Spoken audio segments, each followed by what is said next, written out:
Hello, welcome to Switched On Gaming. Paul speaking. Welcome to another look at Formula 1 2021 on the PC, which comes out Friday, the 16th of July. Taking a look now at a new mode in the game. It's a story mode. It's called Breaking Point. Look at it! Every driver is being so aggressive. Check it out. They'll all be feeling the pressure right now. None more. And what I'll do is I'll intersperse this footage with some footage from the story mode, so you can see what that's all about. So bear with me if it seems the video is jumping all over the place. So we're in a full race now. This is chapter 3 of the game. You can see the objective on the left hand side. You have to keep an eye on that because it's a story mode. You have to win your objectives to progress the story, which can feel a little forced at times, but also gives you something to aim for. So in this race, this is the French Grand Prix Find that front wing. round Need 10 replacing if it takes too much damage. of the season. And in this one, I need to finish in front of the McLaren team. Basically, they're going to be at the front. And that's my objective. You can see on the leaderboard on the left-hand side there, a little red dot. That's where my next objective is. So that'll be the first driver I need to pass. Available on the MFD. We've knackered our wing already, so we're not going to do well here. So I'm just going to, as I say, just going to intersperse this with some footage I captured earlier.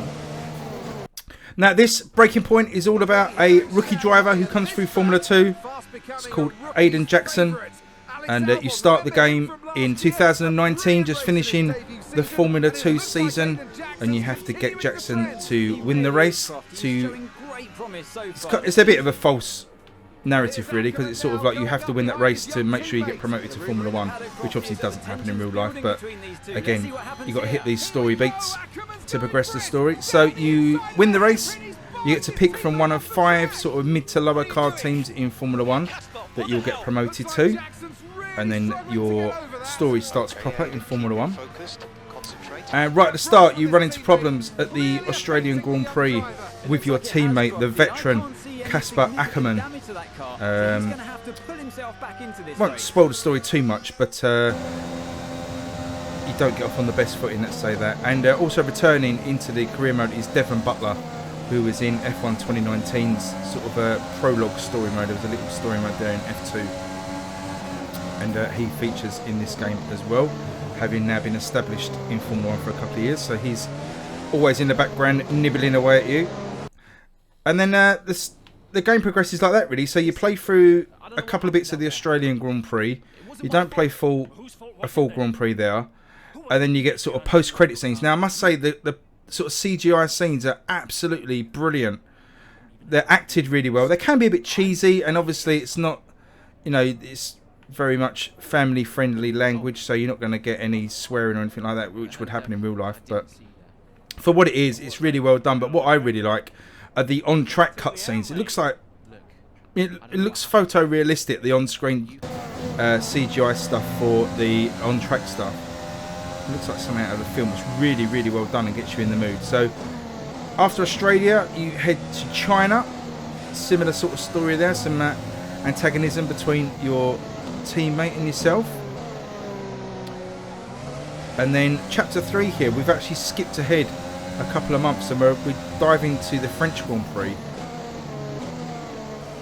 some rounds later, and we're actually doing a full Grand Prix at this point. So you're going to be mixing up between doing full Grand Prix and little sort of jumping in the middle of races and trying to get out of a situation. Now enabled.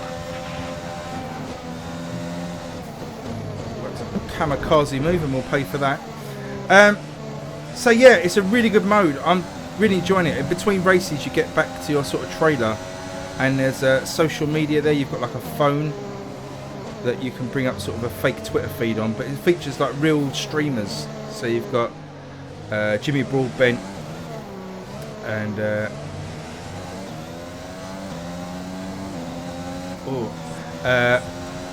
Azad as well, who's both really famous Formula 1 streamers. So they pop up on there, which is really just a cool little thing. And you also got the phone. You can take phone calls as well from your team and from your family and friends. So really cool bit of immersion now. And you can also unlock new stuff in the career mode as you go on and win races and earn XP, unlock new stuff. to sort of change your look and stuff like that. So loads to do, but it's really good. It's about 6 to 8 hours long, so I'm told, and I think it's a really good addition. The only thing I don't like is that those story beats that you have to hit them, so you have to win a race. So for example here, if I don't beat McLaren in this race, I have to redo the entire race again until I do beat them. What I'd like to see introduced next year is maybe like a branching storyline. It doesn't have to be massively complicated. It can just be like black or white options. So for example, if I don't beat McLaren here, you know, it affects negatively against me. Maybe affects my contract negotiations for next year. But, you know, I don't have to redo the race again. I carry on just, you know, with maybe a negative penalty. So I would like to see something like that introduced. It's just the fact that, you know, if you do foul, you have to redo it all again. So, but apart from that, I think it's really good. I've been enjoying this a lot. I've put quite a few hours into this already. And it's just such a different way to play, and it's really, really cool. So if you're sort of on the fence thinking, is there an upgrade there from F1 2020 to F1 2021, I would say check your MFD braking mode is that difference. I mean, you've got like if you've seen my other video and some of the other changes, you've got the new career mode where you can jump in at any point during the real season with real data. You've got the online career mode, which is really cool. You've got some other like new features in the game. Specifically some quality of life feature upgrades in career mode. But as I say, if you're considering to get this or not, I would consider getting it just for Breaking Point, which is a really fun story mode. So there you go. Hope you enjoyed the overview. When I come to edit it, hope it makes sense when I intersperse some of the other footage and doesn't spoil your enjoyment of this gameplay. But yeah, hope you enjoyed it. Thumbs up if you did. Leave me a comment if you're going to be picking this one up, please. And also, please subscribe if you're new. It really helps me out, and I really appreciate it. Look out for more F1 2021 videos this week. Going to be doing some steering wheel gameplay before Friday. And if there's anything specific that you want to see me play this week, or anything you want to look at, please let me know, and I will try and get that in before Friday. So there you go. Thanks for watching, and I will see you all on the next one. Cheers, everyone. Bye-bye.